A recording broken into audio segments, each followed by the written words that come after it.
Hey everyone, we're live. We're here in the upper gallery of the Hoboken Historical Museum, 1301 Hudson. You know the place. My name's Bob Foster, and it's really good that you can join us. This is a special artist talk for an upcoming exhibit, which opens this Saturday. Generally openings are on Sunday, but we got Easter Sunday here, so we've decided to do it on Saturday, and this interview is taking place on Thursday.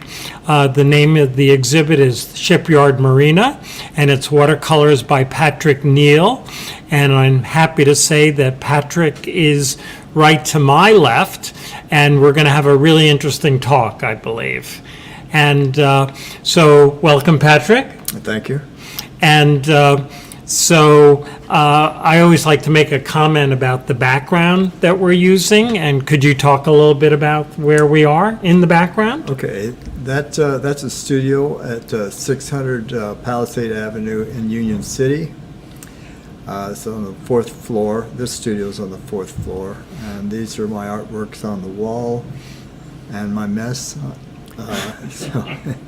That's the point of having a studio, right? Yeah. You get to make your own mess, I think, right? That's If you do it at home, you could get into trouble. Yeah, that's the reason I have a studio. That's right. Good to have separate compartments for stuff. Right. It's interesting that you are in the upper gallery. We generally like to have artists who are interpreting Hoboken, which you are. You're painting the marina, but I'd say 99% of the artists live in Hoboken. And so you're a little unusual. You are fitting within our mission of interpreting Hoboken, the marina, but tell us about maybe where you live and how you came to have your studio, which actually isn't in Hoboken either. It's up the hill. Well, it used to be Hoboken. That is true. West Hoboken. Yeah, you know your history. And Yes. some of it. Yeah. So I moved to the studio in 2016 because the studio I was at in Brooklyn started to become too expensive. So the studio in Union City I shared with two people, and it was a very good deal because the space was larger than I was paying for in Brooklyn. Plus, anyway, it's a good deal. And I was there until last December. Now I'm on the second floor, and I have a similar situation I share with two painters. So. Right.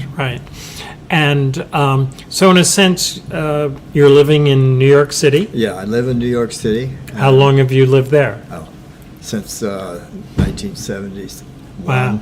So you've seen an amazing amount of changes in your neighborhood. A lot of changes, yeah. Are you east or west? West side, yeah. Okay, more uptown or? Uptown, Right. Upper West Side. Sure. Yeah, I can't imagine. In Hoboken, we always talk about all the changes like every 2 years, but west side of Manhattan. It's every day. Yeah, it's every day. Every day something changes. Right. And so you're kind of a reverse commuter artist. You're coming you're going west. Right. And does that feel good to like leave Manhattan? And Yeah, sure. Yeah, it's fine.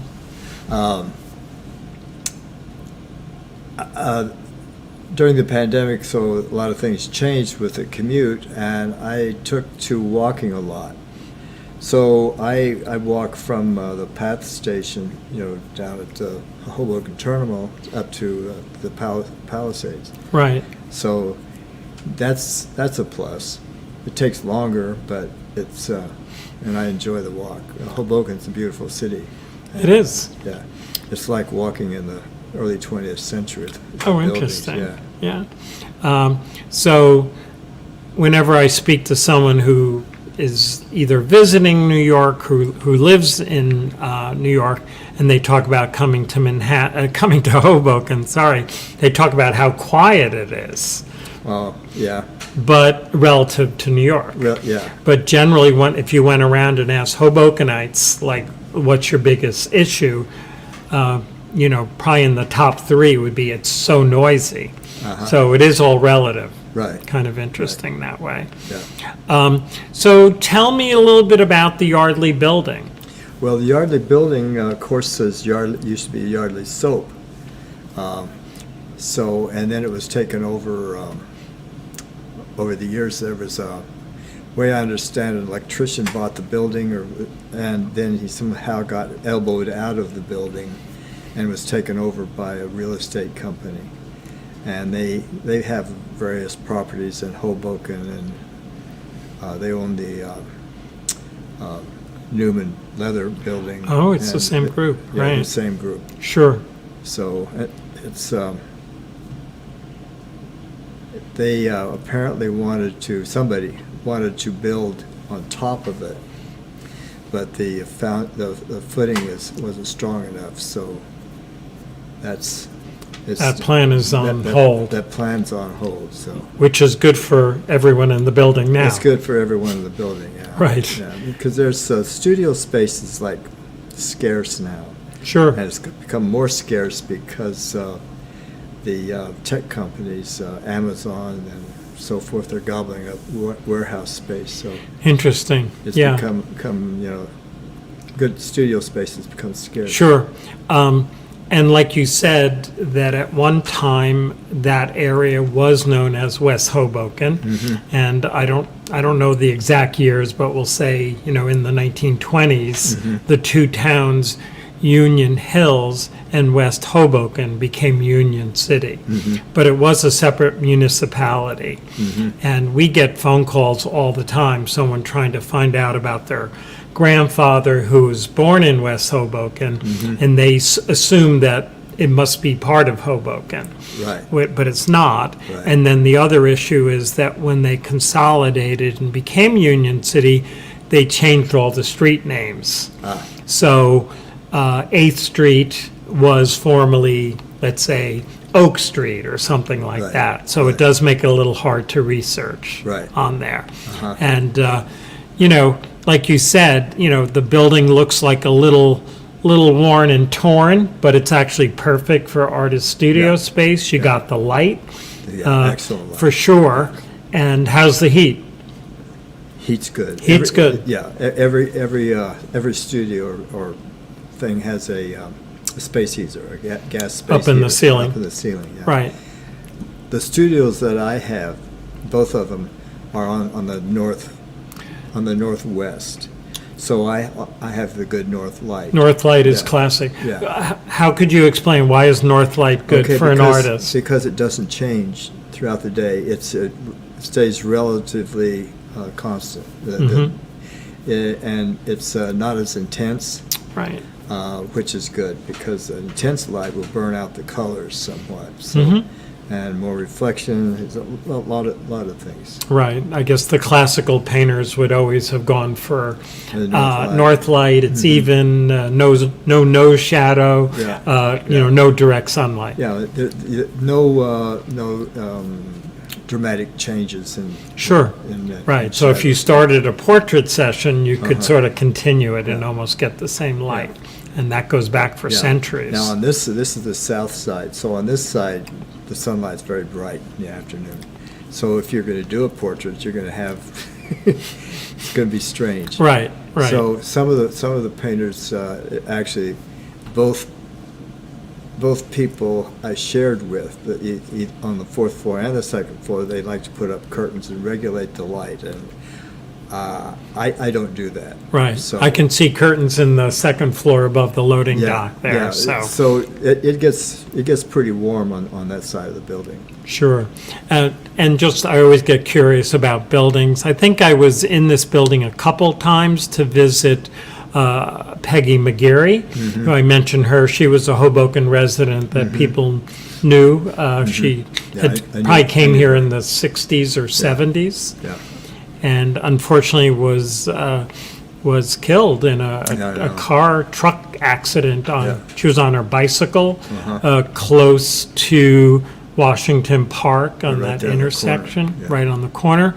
And we in our collection, we have this sort of master quilt she made, which is like the history of Hoboken, but in quilting, and it's pretty impressive.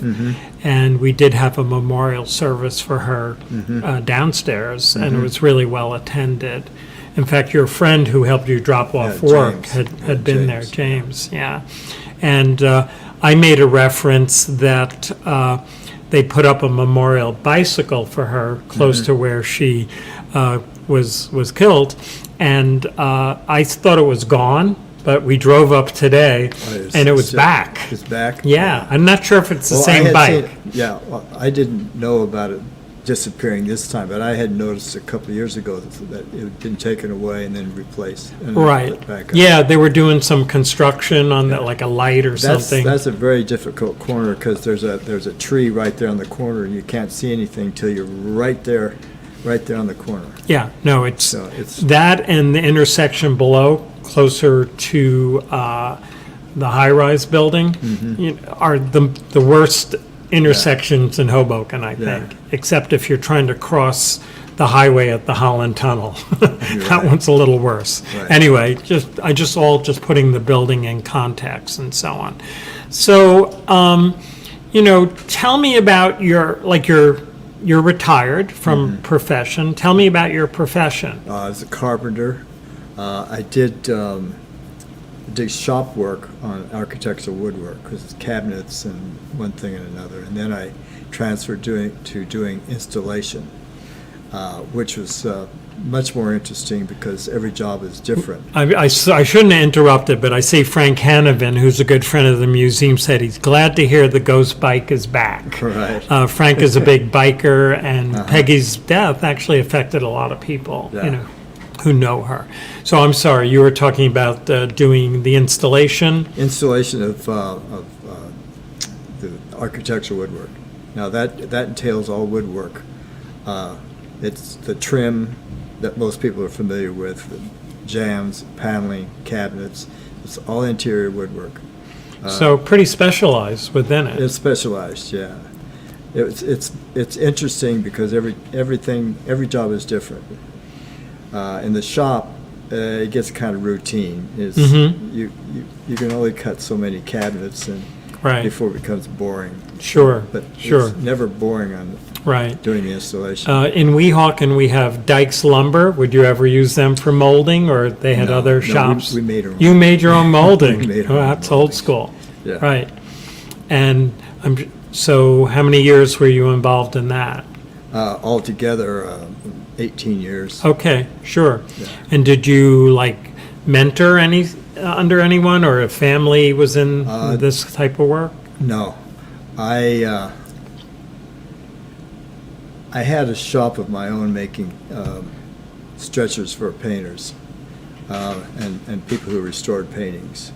So I got familiar with machines and the woodwork there, and then I went to a union agent, and I said I want to join the union.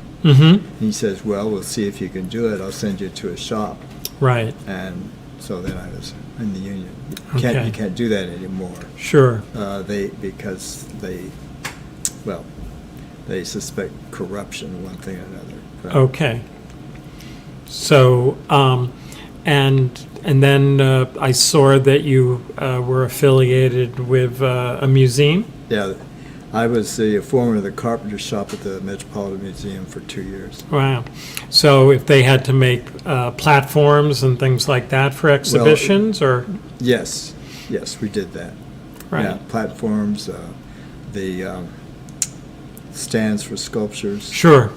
Right. One of the interesting jobs that we did was for the Liechtenstein exhibit, and the paintings were on wood.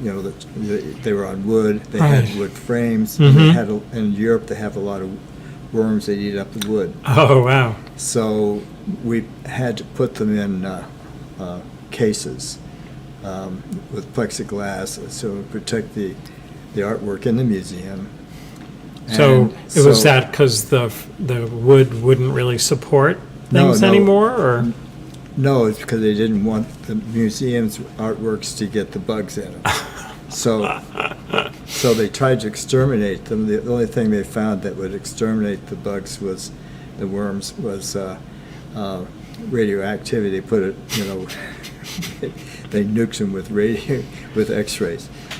Then you have a new problem, right? Yeah. You would have to wear a lead vest to do that or something. Yeah. Well, they have X-ray machines there for studying the painting. Of course. So okay. wasn't They a just problem. wheeled them in. Yeah, just wheeled in. And did the curators know this before they took on this, or About about the bugs? The bugs? Yeah, they probably did. Okay. Yeah. Right. So, and I made some pedestals to copy some stone pedestals for sculptures. Mm-hmm. I duplicated them in wood. Oh, neat. And, Neat. Yeah. So was that common knowledge that there was a bug problem, or was that kind of under the radar screen?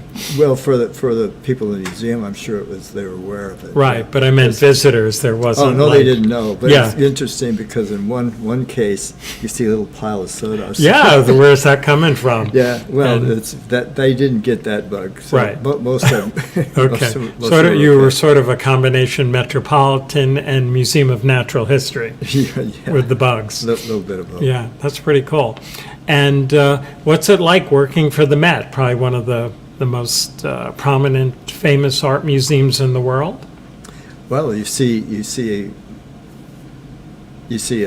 like from the backside. Sure. And where are the shops located in that complex? In the basement. In the basement. So Well, they're all over. There's different kinds of shops. Some of them are all the way. They're not woodworking shop, but some shops are all the way up in the dome. So you have to really? go all the way Right. up in the dome. right. Those people are do restoration or mounting of the Asian Uh-huh. paintings. So. Sure. And they have it all set. It's all set up. They're Japanese. You take off your shoes, you get in there, and they have low tables. They sit on the floor and work on it. And they have thick pine tables, they're about 2 inches thick. And So it sounds like pretty interesting. Do they Yeah. ever give tours of the shops and No, the no. infrastructure? I don't No, think I've ever no, seen no, that, no, but no, they they don't. want you to look at the art, so Yeah. and not reference that. and they have the shop where they do the fabric, because there's a lot of fabric that Sure. they deal with and how they mount it. Right. And we would do help with, do the woodwork that's necessary for mounting some of it. Right. So you did the millwork and cabinetry first and then moved on to the Met, or was it the other way The around? other way around. The other way around, Yeah. right. When I left the Met, I went into the Union. Okay, got it, So- got it, sure. And so just moving into your personal work, here you are working at the Met and you're looking at famous paintings, and probably some of them are ones that have you tried to emulate them, or no? It's so yeah. No. So can you speak of any work that you would see on the walls at the Met that would really kind of stop you dead? Or was it just kind of No, the it was- job? No, it was, they were always exciting. Sure. The artwork. Right. Yeah. And do you remember any particular exhibits that spoke to you? Yeah, the Caravaggio exhibit, that was one exhibit that was Sure. special. Right. There was the Indian exhibit, which is also special. Mm-hmm. The artwork was different, but it's a very exciting exhibit. Sure. Sure.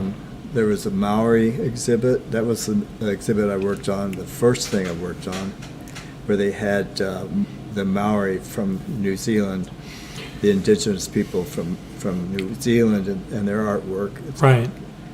Their carvings are quite good. Sure. Right. Would you ever? I remember the collection. I guess they might call it the Rockefeller collection of the tribal art Yeah. and so on. Yeah. That's a lot of wood, Yeah. But would you have to No, prep no. any of that stuff? No, I know. Those people, the only people who can touch the artwork are there certain people. Really? Yeah, so I couldn't touch artwork. Okay. So they. So there's a real hierarchy of There's a like hi- you need no, to be there- trained and Oh, there's definitely a hierarchy at the museum. right.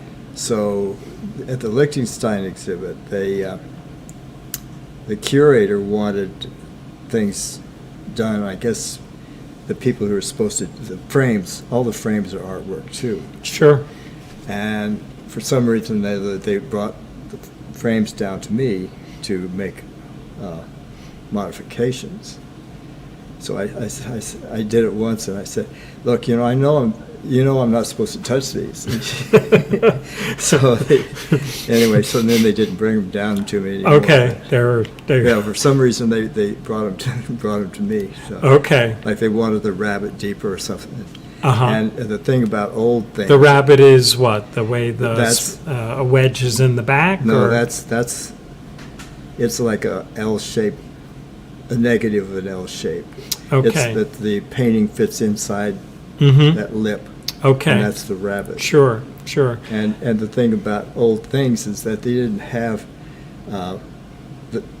it's all done by hand, so there's different thicknesses throughout Right. throughout the Got wood. it. So Yep. All Anyway. different rabbits. Yeah. So, I mean, and a lot of people don't really think about frames as art. Oh but, yeah. Well, I mean, it is, but yeah. yeah. Yeah. And Yeah, they were all handmade. sure. Yeah. Yeah, and that was the specialty. You didn't just walk into a store. Uh-huh. You would have a craftsman make Yeah. it. Sure. But it wasn't. It was. They'd have specialists. They'd have a wood carver. They'd have a carpenter. They'd have the gilders, because most of them were gilded. Right. So that they had. It was quite an operation. Pretty amazing. Yeah. So just like in your shop, how many people would be there? I think altogether we had 6. Right. Yeah, about 6. Sure. And no one thinks about all that. Yeah. Well, Support. we'd have like 3 shows going on at one time. Right. Of various sizes. It'll be the blockbuster shows, and then there'd be small, like several Right. smaller shows. Sure. So we were always working on several shows at one time. Mm-hmm. Besides the maintenance, which is supposed to be our main focus. Right. So did you feel a lot of pressure in this situation? Or, Yeah. I mean, Because I'd have people all over the building. Right. So I'd have to. you got to find them, and Yeah, they could be yeah. upstairs, they could be Yeah, whatever, yeah. and it's probably all before a cell phone, so you're trying Yeah, to, how do I beep- find yeah, them? I had Beepers, I had yeah. a beeper, but I lost my beeper inside a wall. So. Okay. Wow, I didn't know we were going to get into all this, but it's pretty interesting. Of course, people, when I ask school groups coming in, I'll say, what museum did you go to? And invariably they'll talk about the Museum of Natural History or the Metropolitan, not even, connecting any real dots between the Hoboken Historical Museum and those institutions.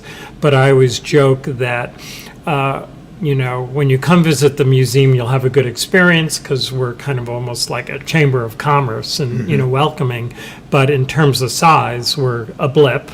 And compared to the Metropolitan, our museum space is smaller than the coat room. Yeah. And they have 2 of them. Yeah. So I'm then one of the coat Well, rooms.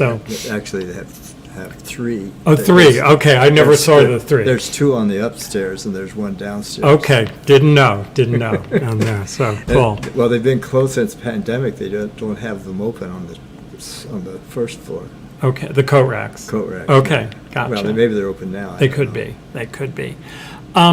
So can you talk a little bit how COVID affected your artwork and your method of working or anything? Well, I didn't go to the studio for the first year. Okay. The first year of the pandemic. Right. So then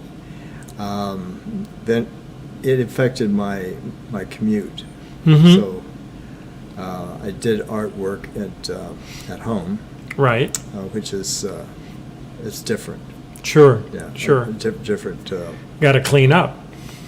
Yeah, but different media too. Sure. So Right. yeah. So the exhibit, we want people to come see it, so we'll show some images from it. You reference that within this backdrop that we have today, some of the images on the wall are actually in the exhibit, Yeah. and your primary medium is watercolor? Yes, in this show it's watercolor. In this shot there are several egg temperas. The flowers, an egg tempera. The workman with the yellow vests, that's an egg tempera. The woman sitting on the couches, well, that's not an egg tempera. That's what you call a tempera grassa. Can you explain the Okay, different egg tempera? Egg tempera is egg yolk mixed with pigment and water, and then I put some vinegar for preservative to keep, so it keeps. And so you do that. You mix those Yeah, I things. mix it. Yeah, Right. I get pigments that are mixed with water. Sure. They have a moisture, so that you can mix it. Mhm. Because pigments don't mix well with water most of the time. Okay. Some of them don't mix well with, so I mix them with the oil, the egg tempera. So it's a cross between oil and water. Now, tempera grassa is the egg tempera, the egg yolk, and the water mixed with a little bit linseed oil. Right. So that's a little bit more flexibility than egg tempera. And it's like a progression: watercolor, and then egg tempera, tempera grassa, oil paint, and then of course acrylics. But Right. so they all have different levels of workability. And so do you just say, I'm going to work on a series on watercolors and not the other two Well, materials? I do watercolors when I go out, Okay. do landscapes. Right. And the other- exclusives. Studio, I do both watercolor and egg tempera. Gotcha. I don't do oil paint anymore. I have oil paints, but I haven't done oil paint in a long time. So I think of oil paints in a strong odor from the materials. Well, that's the reason I stopped using oils, because before I had a studio, I could, Right. plus it's messy. and Sure. Takes a long time to dry. It takes a long time Right. to dry. That Sure. that never really bothered me that much, Mhm. but Right. So the two, I may not say it right, the two temperas, you usually do them inside in the studio? yeah. Oh yeah, Right. yeah. I haven't done any oil Right. or tempera grassa. Outside. Sure. And all the work you're showing in the exhibit, there's, I forget the number, we'll say a dozen plus watercolors. They're all done outside. Can you talk a little Yeah. bit about that series? And we may have, Yeah. Okay, there's a marina here in Hoboken at 13th Street. I mean, you just walk out the museum. Our backyard, yeah. Right, it's right here. So I had wanted to do, during the pandemic, I did watercolors at the 79th Street boat basin. On the other side. On the other side. right. And so then, when I got the studio in Union City, then I discovered Right. your Sure. marina. And what, This our is- waterfront is a this little is- quiet, right? I know. Yeah, it is. So, This is in Jersey City. okay. That's okay.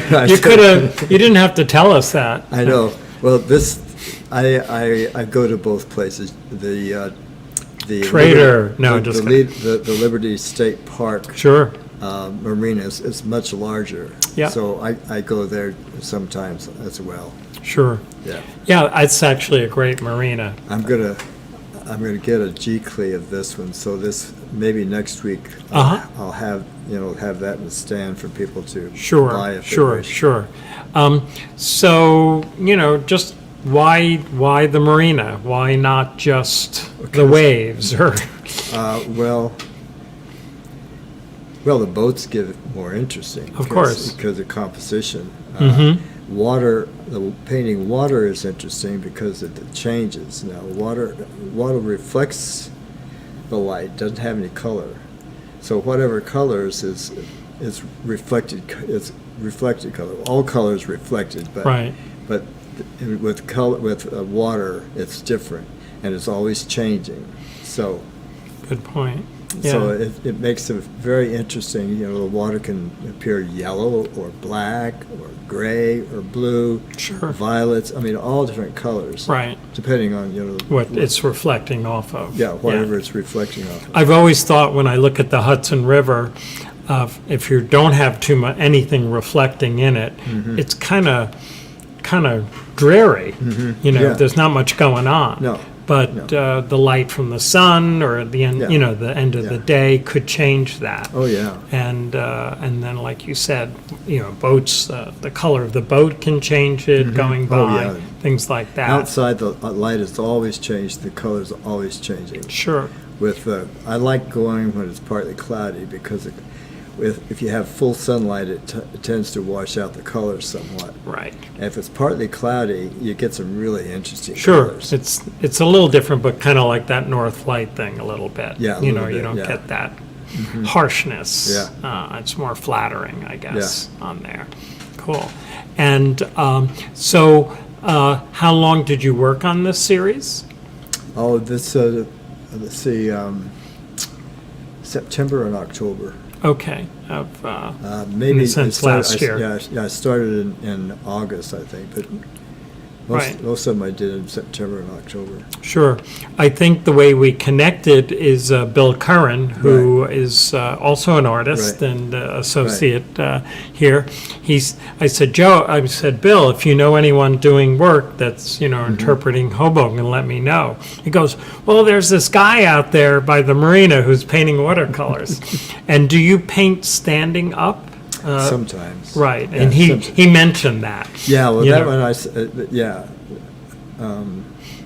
yeah, because usually where I want to paint from, there's no place to sit, Right. and I don't want to schlep a lot of stuff with me. So Right. I stand up, and then I put it on the ground, and And I guess that, I hadn't thought about it, but you don't have to worry about it really dripping, right? If it was on an easel or clipboard or something, it watercolors. could, Yeah, watercolors. You don't want to put it on an easel. 'Cause right. it'll I run never thought about Yeah. it, but being on the ground is the Yeah. perfect place. They have special easels for watercolor, but And what are they, well, you can tilt them down so that. so it's Yeah. flat, yeah. So it's I got flat, it. but- I've seen those, I didn't Yeah, really think but about it. That means I have to. Another thing to schlep across something- state lines, right? So I'm surprised, you never take the ferry over, though, because you're on the west side. No, I never And- did. I thought about doing it during the pandemic, but Right. only medical people were were allowed to take Oh, it. okay. I during- didn't even know that. Yeah. Yeah, so it's interesting. But it The, would, the first year. but you enjoy walking, so Yeah, that's good. And you look like you're in good shape. yeah. And so when you're doing your art, are you, like, can you describe that feeling when you're doing the art? Well, I feel like when I'm really, really, chicken, I feel like I'm part of the subject that I'm doing. It's like I don't feel a separation. Right. That it's a different, it's a different way of being, Sure. and And that feels good. yeah, I guess probably that's a reason for Right. doing it. Sure. I've read some things about it, and people talk about you're in the flow, Yeah, kind of like a musician who's just Yeah. like, yeah. Well, you're at one with the subject that you're Right. doing it, so Sure. there's no separation. So it's like you don't have to think about it, or you don't think about it. No, because you're- you don't want to think about right, it. exactly. And a lot of it has to do with the mystery of your spinal cord and things. Right. No. Like your hands are doing what you want them to do without telling them what to do. Sure. It's- it's, It's yeah, kind of musicians know that Right. because they could never, if they were thinking about it, they could never do it. right in the flow. Yeah. Yeah. And what happens if someone comes up and starts looking at you doing? Do you have to erase that connection, or? Well, most of the time, I think most of the time, people are respectful. Very seldom do they bother me. That's good. Yeah, my brother-in-law, he wants people to bother him, so they sense that. And Like he likes to give them a hard time, or no, he likes that he likes- connection. Yeah, he likes the give and the take. So Right. it's not that I don't like doing it. It's just that I'm focused on what I'm doing. And Sure. They can, I guess, sense that. It's right. You probably put up a little "don't talk yeah. to me" vibe Yeah, kind of that's thing, probably, which is yeah. probably good. Yeah. And you don't do your work with a headphone on or music or anything? No. Right. No. Gotcha. And then a series like this, I guess the wind is an issue. Do you put weights down? Or? Well, I have clips that I put on it. So if it's really windy, that's a problem, but you just have to go with it. So. Right. Right. The good thing about the wind is it dries fast, so you don't. Okay. And how do you know when you're done? Well, when I've covered the paper, Okay. more or less, and I take them to the studio, and then I see in the studio I work on them in the studio too. Right. The problem with watercolors, you don't want to overwork it, so it's better if it's a little bit unfinished. Then you can take it, step back from it and make the changes you need. And so you could conceivably do the painting do the watercolor on site, take it back to the studio, and deepen color, or Yeah. okay, gotcha. Enhance Because sometimes it would dry lighter than you might it think. always dries lighter, Right. so you punch it up a little bit. Sure, got it. We probably have some other images that aren't reflecting the exhibit, Now, but we can I'll show talk your about range. I'll talk about this. This is Sure. an egg tempera. I'm very proud of this one. This was done from a watercolor. Now, egg tempera, the color is more vibrant than a watercolor, and the way this approach that I've been doing for the past year or so is to paint the colors, not the objects. I put on the colors and the colors next to one another. It's not like coloring an object. It's like the colors have their own personality and how it interacts with the other colors. And it's more like you're in the painting than you're looking through a window. So you can see it. You can see it with this one, that you don't feel like you're looking through a window at a landscape, and that's because of the way the approach with the color. It's also tends to appear flatter to approach it that way, because I'm not concerned with in this. When I was in this studio school, they talk about the pushing the pole, like this, which always bothered me because I don't see it that way. So the landscape for me is flat, and I picked out the colors. I put the color on, and I put another color on. It's not the color here and the color here. No, it's a color here. It's a color here. It's all one, and so it comes across being more flat. Interesting. Watercolor is a little bit more difficult to do that. Egg tempera in oil paints, it's amenable to that sort of thing. Right. Watercolor, you use the brushwork. Brushwork is very important in watercolors. In other words, the drawing, because the nature of the medium. And are you using the same brushes for both mediums? No. Or no? I use the brushes that you use for oil. It's a hog bristle brushes Right. for tempera. When I first started doing it, they said, "Well, you use tiny brushes. Use little brushes. They did Well, I don't do that. I just paint it like it's watercolor. Mm-hmm. So it's watercolor. I was doing it like this one is more transparent. There's a lot more transparent than I usually did, and that's something I started doing the past year because it's a water medium basically. Gotcha. So it's you shouldn't be able to rework it too much. Mm-hmm. I can scrape it and do more work on it. Now I did scrape parts of this one, and then just left it after I scraped it. Would this be on paper also? This or? is paper. Right. Traditionally, they would do it on a panel, and then they'd gesso the panel. Now, gesso combination of glue and something like plaster Paris, and then they sand it. But that's a whole lot of work. Yeah. And I was having trouble with the gesso I was using. It wasn't satisfactory, and I saw that some of the old masters had actually used paper.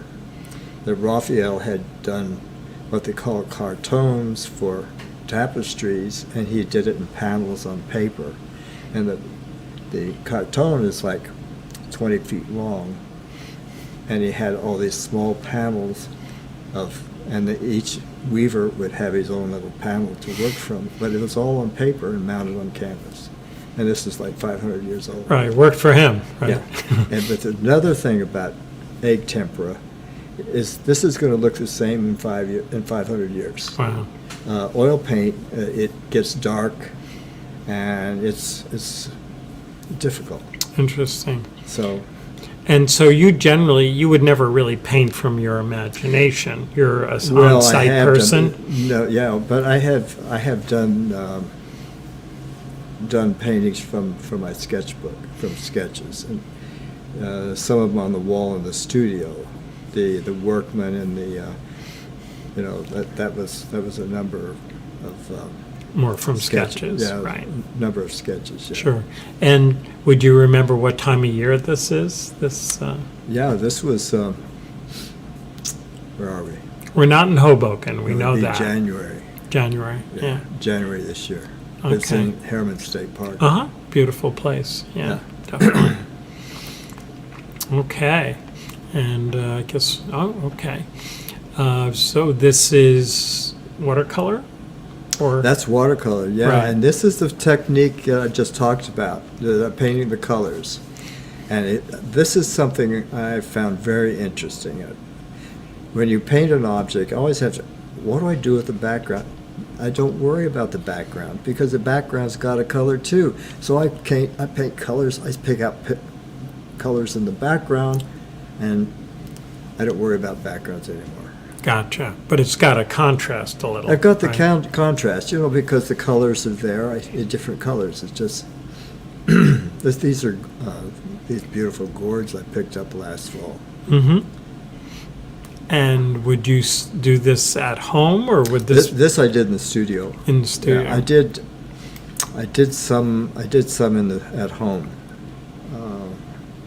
Because we had them sitting in the living room because they're very decorative.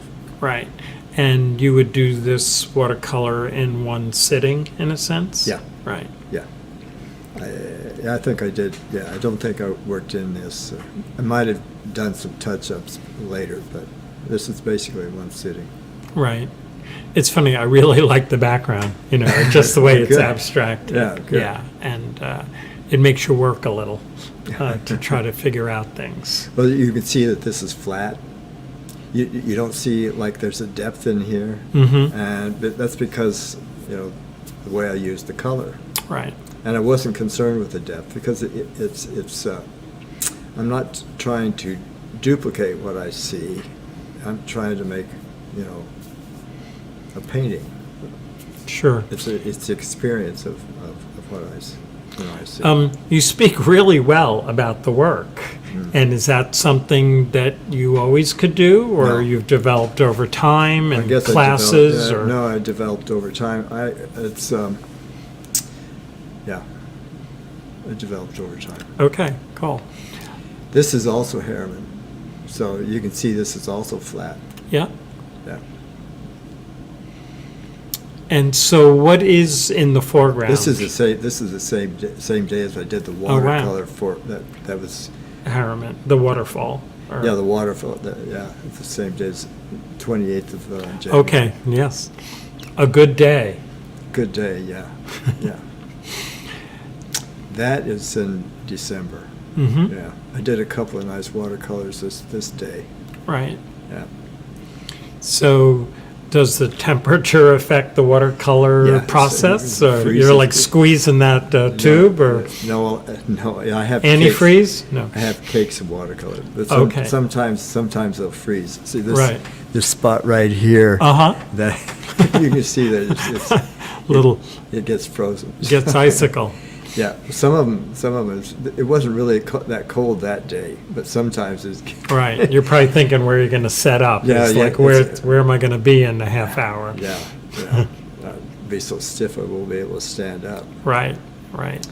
This one has a lot of what you call granulation in it. See that in the washes, they'll have little speckles in it. Yeah, what's that? That's because pigments are dry. What it is, most of them are metal. Mhm. Metal compounds of one kind or another, and so they grind it up. They have very fine powder, and then mix it with some, watercolors is mixed with gum arabic, which they used to put on envelopes. It's a glue they used. I've heard the term, yeah. And the couple of companies also add honey to it. Yeah, I don't know why, but they add, and then there's other stuff. Anyway, so the granulation comes that the pigment isn't ground as fine. So if you use a lot of water, you'll have these particles of pigment, which will appear little dark spots in it. Sure. And sure. some people like that, and I think it's really beautiful. It's like an Yeah. imperfection the way you describe it, but it becomes yeah, but you can use it adds more interest. yeah, texture and Yeah. kind of imperfections can Yeah. be beautiful too. Yeah. This I did the same day. There's no date on it, but I did this the same day. Right. So this one also, the same approach, painting the colors rather than, like. So we're mainly looking at watercolors. I probably shouldn't do this, but I'm going to do it anyway. Is there a watercolorist that you could sort of compare your work to as someone you No. admire? And Oh, not that you yeah. said I'm going to look at Arthur Dove or someone like that, but is there someone? Well, I wouldn't look at somebody's work because it's a watercolor. Okay. So it's Right. it's because that it just doesn't make sense for me to do that. Mhm. Because the same elements that make a good watercolor, elements that make a good painting. And So the oil. medium is not as No, important, no. and the artist No. transcends that. That all painters have a different way of approaching watercolor. So a lot of them will use a lot of washes, and they use stop outs. What's that? Well, they have what they call frisket. So because frisket, it's you put like parts that you don't want the watercolor to touch, you put that on. Okay, it kind And of then- recedes it or restrains it from going in. Yeah, Like, the paper won't pick it up, and then what would you take- put? Like rubber cement or? No, they have a particular. It's like a yeah, it's a compound of sorts yeah, they put on it. and then when you want to put the color in, then you take that off. Oh, interesting. But I don't do that. Right. Because I don't do drawings first. I draw as I go. The paint, it's because if I draw, then I lose the spontaneity. Right. You're not putting pencil on this before you This one block I did. it out. Sometimes I do. If I feel insecure, I'll do a real rough sketch. If I do a more detailed sketch, then it's dead. Right. And would you see the pencil come through, or you just do it you really do. light? Huh? I do it real light. No, Right. I do it real light. Interesting. There's some of these. There is one or two of these I had pencil. I'm going to look for it later. Okay. This is my new studio here. Okay. It's not as neat now, but Mm-hmm. And what's all the stuff on the table? the coffee cups. I got some vases and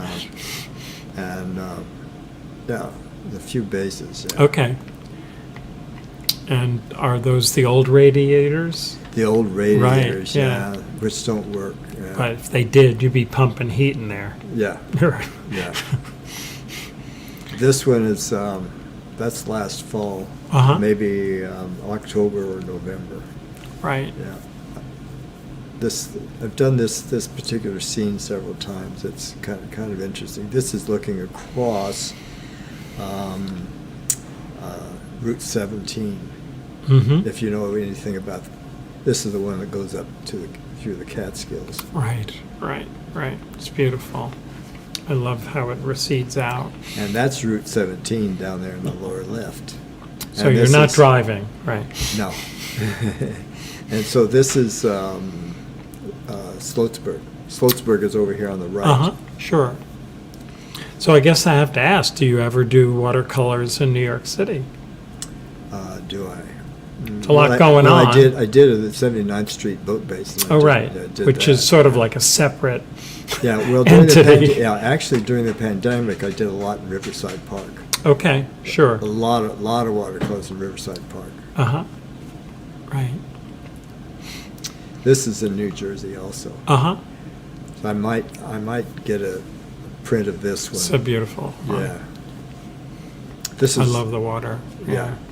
This is a really nice day because of the way there was only partly cloudy, so I got a lot of interesting colors. Right, you were talking about the reflectance in the water. Yeah. And sometimes gasoline looks good floating in the water, right? Yeah. I shouldn't say that, but Yeah. the color's beautiful. Yeah. And that's Jersey City also. Uh-huh. This is in the same. That same general area. marina, Same yeah, the marina, old yeah. Morris Yeah, Morris Canal, which it's pretty narrow there. Yeah. And pretty interesting how close the boats are and those floating docks and a whole separate community there. Mm-hmm. That's egg tempera. Uh-huh, So that I did. Doesn't have a date on it, but that was maybe a year ago. right. Yeah. The bottom, I don't know if that's good to say, the bottom almost reminds me of finger painting a little. You know, that kind Yeah, of drag you get. Yeah. Well, this is because I was using the egg tempera very fluid. I was using a lot of medium with it, so it was more like a watercolor rather than using a paste like. Sure. So this is when I started doing new way of painting. Mm-hmm. I'm glad you showed this one. Yeah. This is a watercolor. Right. I'm pleased with this one too, because this is when I didn't worry about backgrounds anymore. Mm-hmm. It was just more integrated. This one looks like there's some pencil marks in there. I see, yeah, Yeah. definitely. So I'll just Which rough is it kind of in. interesting, you know. I don't just- have to follow the lines. So Right, if but I they're do like it- scribbles and they just add it's- another, Yeah, it's almost like a memory thing or something. yeah. It's like I want to, because when you start, it can get out of control, and I just want to, make sure the composition is where I want it. Right. So you're kind of your self-curator for every watercolor that you do. Do most of them survive your scrutiny? I mean, do you rip them up if you don't like them? Yeah. Or, yeah. Yeah, And that's liberating. that is liberating. No, That's it good. is, yeah. Oh, that's great. But a percentage that you keep is, Well, maybe 1 and 3 are good. Uh-huh. So, but I don't throw all of them away. But if Right. they're really bad, I throw them away. sure, and you know right away. Yeah, but you have to be careful, because if something you don't like it right away, next week you might like it. Okay, that's So interesting. don't throw away. Sure. Don't Right. throw it away right away. Right. And I just, sometimes I'll... Go ahead. This has got pencil marks in it too. Definitely, definitely. And that's also Jersey City? No, No. this is a block away. Okay. I like this one. See, I like to show brushwork. Mm-hmm. This one, I like the brushwork that shows up in this one. Right. And I guess I should ask, do you ever go out on a boat? No, I haven't. No, no. Just curious. This is egg tempera. Uh-huh. This I did from a sketch. This is a sketch I did in Chicago. Okay. So And sometimes they work. Right. Sometimes they work out. do you, so you have taken classes to study in a sense? Or would you say Well, I you're went to- self-trained? Or I went to art school. Okay, you did. I didn't know. Yeah, which I is- missed that one. Sorry. Yeah, I went to the New York Studio School, and I studied art in college. Yeah, so. And so you kind of jumped into the carpentry for, Well, because had a theory that working with my hands would be compatible with being a painter. Well, they're two different things. So I found that out, but anyway, But probably a little more job security with good right. Yeah, carpentry work. Yeah. Sure, but now you're retired, Right. I don't and have so to- you yeah. can devote your time to this passion. Right. And you wouldn't get together with other painters and do painting, would you? I mean, No. No, it's more of a solitary. Yeah. Some people like to do that. Yeah, you'll see a group in there, and No, I'm not talking about paint and sip or that kind of stuff, Yeah. but still, it can be social, but I don't connect you that way. When I was working, I would go to a studio down in Soho where they'd have a model, and whenever I'd get laid off in between jobs, I'd go down and I'd draw. Uh-huh. So there'd be like 30 people in the room, and then I'd go draw there. But other than that, I don't. I do it alone. Gotcha. Good. This is also Sloatsburg. Mm-hmm. I didn't use the pencil on that one. Right. This is the self-portrait I was talking about. Okay.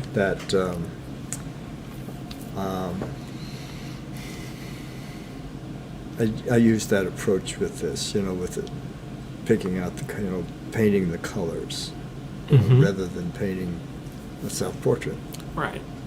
And the background becomes just as important as anything. Yes, every color, every brushstroke has the same importance. I don't. None of them dominate. They all work together. That's that's the goal at any rate. And this way of doing it.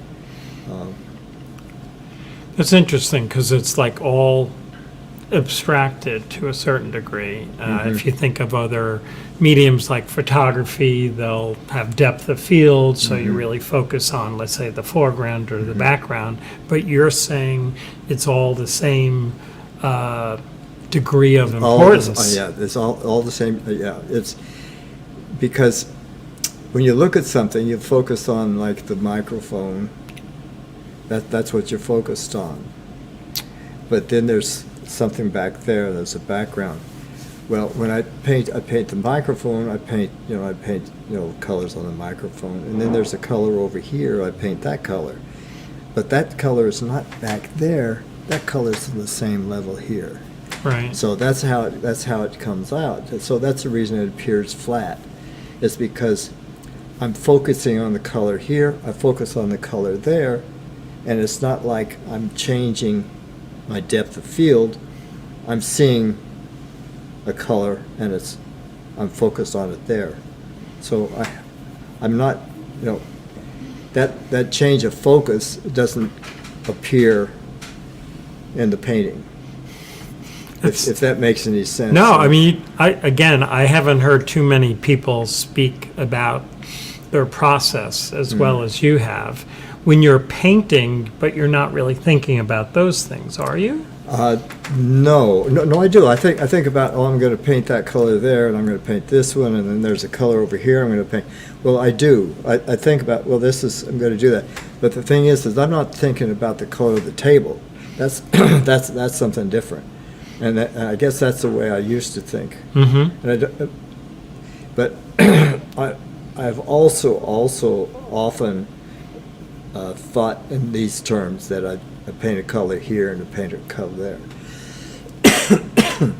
This tablecloth might be, you hold it up, it's the same color, but this color here is different than the color back there. So if you're a painter, you look at the water, it's not just one color here and one color out there. It's not one blue here and the same blue out there. It's a different. It might be blue here and it might be violet out there. So you're really breaking it down. Yeah. So this is out the window. I like this one. This, in the winter. This is in December, December 24th actually. right. So we're in a sense looking down. Yeah, down from the fourth floor, and this is the what do they call it? what do they call that road that runs along the Palisades? I'm spacing on it, but it would lead to the 14th Street Viaduct, Right, I guess. And so what is it, River Road? Mountain Road. I guess that's No, right. Mountain Road's over in The other way. between. That's the other Right. way. So, but it's, I get it. You're sort of looking, shall we say, north, east, I Yeah. would say. Yeah, And, cool. that's the studio. This is egg temper. Mm-hmm. So again, more solid Uh-huh. Yeah, on there. that's egg temper. That was from a sketch. Uh-huh. This one's from a sketch. Gotcha. And you had the self-portrait, and then there's this. There's And this one, so, yeah. Yeah. The face is really interesting, the Yeah. way you did it, and the shading on there. This is watercolor. Uh-huh. Excuse me. Sure. I like painting fish. I've done fish occasionally. Uh-huh. Yeah. And talk about color, that when you break it down, Yeah. fish is And amazing. the thing about the fish is that the colors are like, there's a depth to the color. Uh-huh. Like there's different levels of the color. Sure. That, And depending on what angle you're at, it really because, changes. Yeah, And then you get to eat it. it's true. Okay, I think we had a pretty good interview. I mean, I've again, the depth of your explaining process is pretty amazing. Rand, can we just go back to the card again? I just want to make sure I get this right. So this Saturday coming up, April 8th, we'll be doing a reception. Everyone's invited from 2 to 5 here at the museum. We'll have some victuals and refreshments, and you can have a great conversation with Patrick. And the exhibit will be up until May 14th. And we're here in the upper gallery looking at some great work. For the most part, we didn't show a lot of the work because we really want you to be here.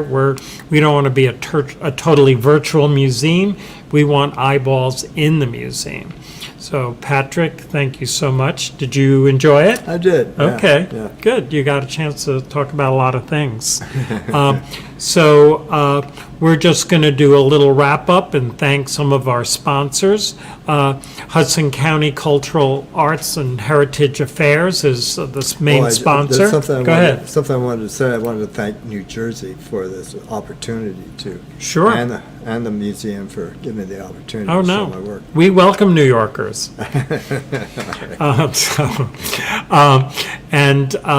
The upper gallery exhibits generally run about 6 weeks, and we're always interested in looking at new work. So we're kind of booked for the year, but for artists who are looking to show their work to the public, please reach out. And a big thanks to the county for support. Our main exhibit downstairs is a totally different topic. It's the fires, Hoboken 1978 to 1982. It opened in January, and visitation and interest has been very strong and will definitely continue for the next several months. And we do have a lecture connected with that. We've had several so far, but on April 16th coming up, we have Yumara C. Figura Vasquez, a Hoboken native who's returning, and we'll be having a discussion with Christopher Lopez, who is the curator of the exhibit, and that will happen at 6 o'clock. And then we always want to thank all our supporters. We have a group called the Shipyard Circle who give at a certain level, and they help make things work here. Several of these are museum trustees, and you may recognize a lot of these names. In addition, this program was kind of Hoboken Artist Talks, but we did do it on Thursday, and coming up, we'll be having an interview with Tony Tamarazzo, who's, I'd say, associated with the Hoboken Community Center, and she'll be interviewed by return host Latrenda Ross. And then 2 weeks after that, I believe, it'll be an interview with Coach Ed Stinson, legendary Red Wings football coach, and he'll be interviewed by one of the people he coached, and that's Stu Cicciarella, who's been a host and also the person we interviewed. So Hoboken Talks is alive and well and is archived on YouTube. Again, if this program is scheduled live, and you can comment and share and subscribe. And if you do that on YouTube, it sort of helps our promotional aspects, shall we say. So we hope you will sign on to YouTube as a regular user. Again, the Hoboken Historical Museum is alive and well at 1301 Hudson Street. And so glad that you tuned in. I do want to thank Rand Hoppe, who is our engineer director for the program and makes us look good. And he's behind the screen, or one of the screens, and kind of calling all the shots. And he is a very important person in this enterprise. And again, have a good holiday. There's a lot of holidays coming up right now. I'm not going to mention them all because I might miss one. But it is an important time of year to reflect on things and be thankful for what we have. I think I can say that in a general way and touch all the bases. I am so glad we did this program. I learned a lot. And again, hope to see you on Saturday, April 8th from 2 to 5. Thank you so much, Patrick. Thank you.